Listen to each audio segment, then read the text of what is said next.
For Charles Doc Austin. What turned you around, Doc? 13 is much too young to die. What about faced you? Snatched you from that blissful peace, from free floating out of your body, looking down on it from above, and peristaltically moving through the surreal tunnel, heading inevitably to the brightest of lights. Perhaps it was the music, those buzzing, ringing, near-death tonalities that were surely sound-signed auguries pronouncing your life course meet and your destiny in accord with divine sanction.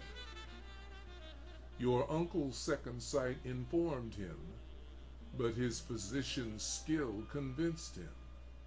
And he told your loved ones you had turned around, had broken death's tenacious grip. Resolute, for better or worse, you were coming back. Although the Magic City birthed you, Fey Destiny, masquerading as the low-down dirty blues, drove you from Miami, dropped you in Memphis in the loving care of a fairy tale uncle who clothed you, fed you, kept a roof over your head, nursed you back from the edge of pneumonitic death, bought you your first saxophone, a shiny soprano to help you strengthen your lungs.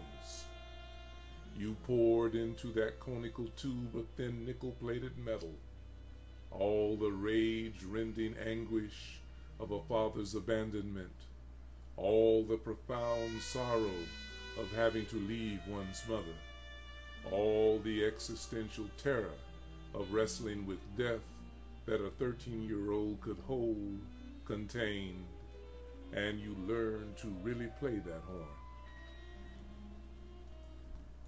Played so well that you picked up $5 gigs on Beale Street with B.B. King, in the house band at the Mitchell Hotel, played the summer carny circuit when school let out, flexing your big 15-year-old chops from the Big Easy to Atlanta and points north, coming of age, meeting Diz, who nudged you through liminality to rites of entry.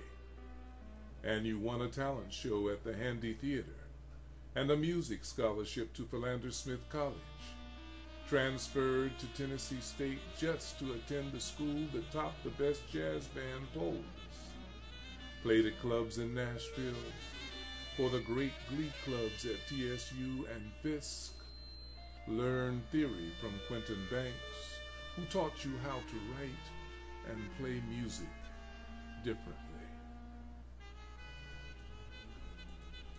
Left college for the Navy, joined a Vice Admiral's flagship jazz band, even played the Ed Sullivan Show, did some woodshedding, studied theory with Dave Brubeck's brother, kept up with what Diz was doing and listening to, and returned to Tennessee State to finish your degrees.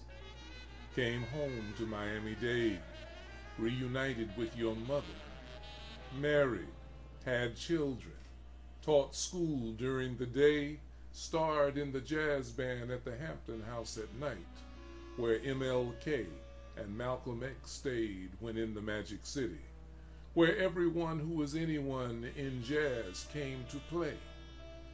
You were the first black jazz man to integrate Miami Beach, the Eden Rock, and the Fontainebleau hotels, a living Miami legend in your time. Dizzy told you that when he first heard the music of the Pygmies, with their dense contrapuntal communal improvisations and complex polyphony, he thought he was hearing music that he had written.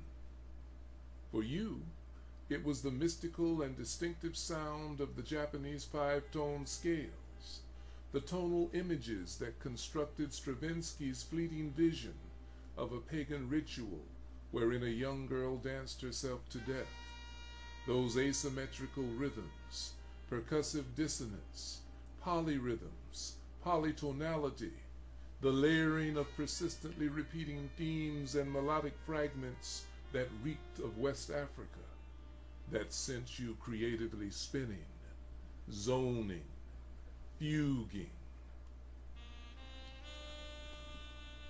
Seek and ye shall find. And you found all those sounds and blends and complements in the Moog synthesizer. When Wendy Carlos was switching on Bach, you switched on Joe Gallivan, and the two of you realized a mutualistic symbiosis between woodwind, reed, and Moog. Gallivan's digital rhythm section freed up your restless saxophones, your flutes, your English horn, and oboe, freed you up to go where too few, save Train, Pharaoh, Shep, and Isla, dared to go. You gave him real percussive freedom to play melodies, chordal bass lines, let him erase the boundaries of rhythm and beat, freed him from just keeping time. The music took the two of you to Europe, communist Romania. Under Nixon's Cold War policy, you won a State Department grant and were selected to play at the opening of the New American Library in August '69 in a pre-war mansion near the heart of Bucharest. Booked with no less than the great American composer George Crumb and the winners of the Tchaikovsky piano competition, you and Gavilan fired those Romanians up with your music, had them screaming for more, a foreshadowing of the University College London's yearly saxophone festival in the early 70s, where you were the only American saxophone player invited back for 10 consecutive years. You have had a fully elaborated life, Doc, and at every stage of peak experience, you have known and played with some of the great musicians of our time, have won acclaim as a player, conductor, and creator. You have followed your muse, explored the edgy outer limits of your creativity, but found the time to provide for and raise your own children, eschewing the lucrative and salacious enticements of the road. You always came home, spared them the angst of abandonment that you knew all too well, and they grew to make you proud. And those other children, the very ones you taught, trained, and mentored, that you touched their lives with music, is worth more than any honor or award bestowed on you.